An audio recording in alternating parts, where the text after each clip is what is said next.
श्री परमात्मने नमः। श्री रामचरित्र मानस अध्याय बालकांड आगे। उस स्नेह और सुख का वे हृदय में अनुभव कर रही हैं, पर वे भी उसे कह नहीं सकती। फिर कोई कभी उसे किस प्रकार कह सकता है। इस प्रकार जिसका जैसा भाव था उसने कौशलाधीश श्री रामचंद्र जी को वैसा ही देखा। सुंदर सांवले और गोरे शरीर वाले तथा विश्व भर के नेत्रों को चुराने वाले कौशलाधीश के कुमार राज समाज में इस प्रकार सुशोभित हो रहे हैं।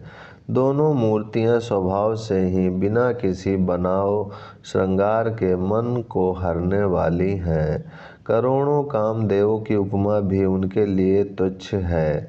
उनके सुंदर मुख शरद पूर्णिमा के चंद्रमा की भी निंदा करने वाले, उसे नीचा दिखाने वाले हैं, और कमल के समान नेत्र मन को बहुत ही भाते हैं।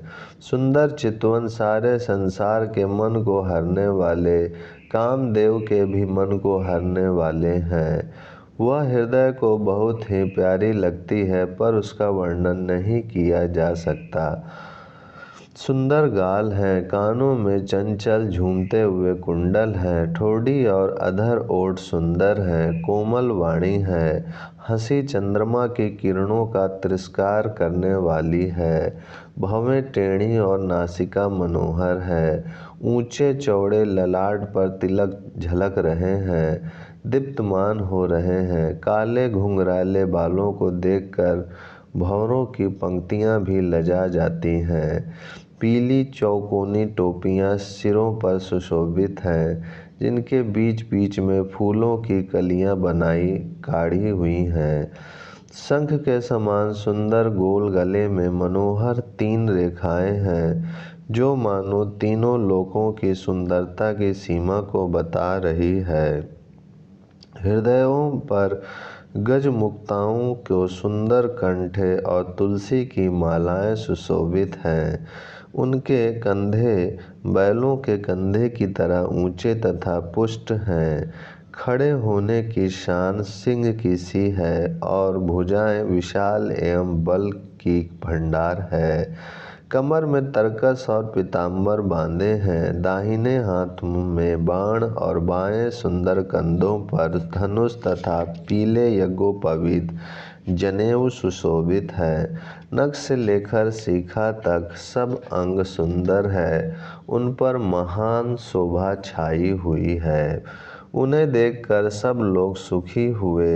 नेत्र एकटक निमेष शून्य है, और तारे पुतलियां भी नहीं चलते। जनक जी दोनों भाइयों को देखकर हर्षित हुए। तब उन्होंने जाकर मुनि के चरण कमल पकड़ लिए, विनती करके अपनी कथा सुनाई और मुनि को सारी रंगभूमि यज्ञशाला दिखलाई। मुनि के साथ दोनों श्रेष्ठ राजकुमार जहाँ जहाँ जाते हैं, वहाँ वहाँ सब कोई आश्चर्यचकित हो देखने लगते हैं। सबने राम जी को अपनी अपनी ओर ही मुख किए हुए देखा, परंतु इसका कुछ भी विशेष रहस्य कोई नहीं जान सका। मुनि ने राजा से कहा, रंगभूमि की रचना बड़ी सुंदर है। विश्वामित्र जैसे निष्प्रह विरक्त और ज्ञानी मुनि से रचना की प्रशंसा सुनकर राजा प्रसन्न हुए और उन्हें बड़ा सुख मिला। सब मंचों से एक मंच अधिक सुंदर, उज्ज्वल और विशाल था। स्वयं राजा ने मुनि सहित दोनों भाइयों को उस पर बैठाया। प्रभु को देखकर सब राजा हृदय में ऐसे हार गए, निराश एवं उत्साहहीन हो गए, जैसे पूर्ण चंद्रमा के उदय होने पर तारे प्रकाशहीन हो जाते हैं। उनके तेज को देखकर सबके मन में ऐसा विश्वास हो गया कि श्री रामचंद्र जी ही धनुष को तोड़ेंगे, इसमें संदेह नहीं।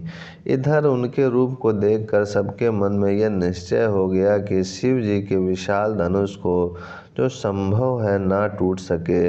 बिना तोड़े भी सीता जी श्री रामचंद्र जी के ही गले में जय माल डालेंगी, अर्थात दोनों तरह से ही हमारी हार होगी और विजय श्री रामचंद्र जी के हाथ रहेगी।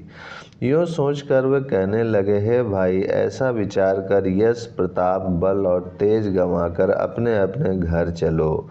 दूसरे राजा जो अविवेक से अंधे हो रहे थे और अभिमानी थे, यह बात सुनकर बहुत हंसे। उन्होंने कहा, धनुष तोड़ने पर भी विवाह होना कठिन है, अर्थात सहज ही में हम जानकी को हाथ से जाने नहीं देंगे। फिर बिना तोड़े तो राजकुमारी को ब्याह ही कौन सकता है। काल ही क्यों ना हो, एक बार तो सीता के लिए उसे भी हम युद्ध में जीत लेंगे। यह घमंड की बात सुनकर दूसरे राजा जो धर्मात्मा, हरि भक्त और सयाने थे, मुस्कुराए। उन्होंने कहा, राजाओं के गर्व दूर करके जो धनुष किसी से नहीं टूट सकेगा, उसे तोड़कर श्री रामचंद्र जी सीता जी को ब्याहेंगे। रही युद्ध की बात, सो महाराज दशरथ के रण में बांके पुत्रों को युद्ध में तो जीत ही कौन सकता है। गाल बजाकर व्यर्थ ही मत मरो, मन के लड्डुओं से भी कहीं भूख बुझती है। हमारी परम पवित्र निष्कपट सीख को सुनकर सीता जी को अपने जी में साक्षात जगत जननी समझो। उन्हें पत्नी रूप में पाने की आशा एवं लालसा छोड़ दो और श्री रघुनाथ जी को जगत का पिता परमेश्वर विचार कर नेत्र भरकर उनकी छवि देख लो। ऐसा अवसर बार बार नहीं मिलेगा। सुंदर, सुख देने वाले और समस्त गुणों की राशि ये दोनों भाई शिव जी के हृदय में बसने वाले हैं। स्वयं शिव जी भी जिन्हें सदा हृदय में छिपाए रखते हैं, वे तुम्हारे नेत्रों के सामने आ गए हैं। समीप आए हुए भगवत दर्शन रूप अमृत के समुद्र को छोड़कर तुम जगत जननी जानकी को पत्नी रूप में पाने की दुराशा रूप मिथ्या मृग जल को देखकर दौड़कर क्यों मरते हो। फिर भाई, जिसको जो अच्छा लगे वही जाकर करो।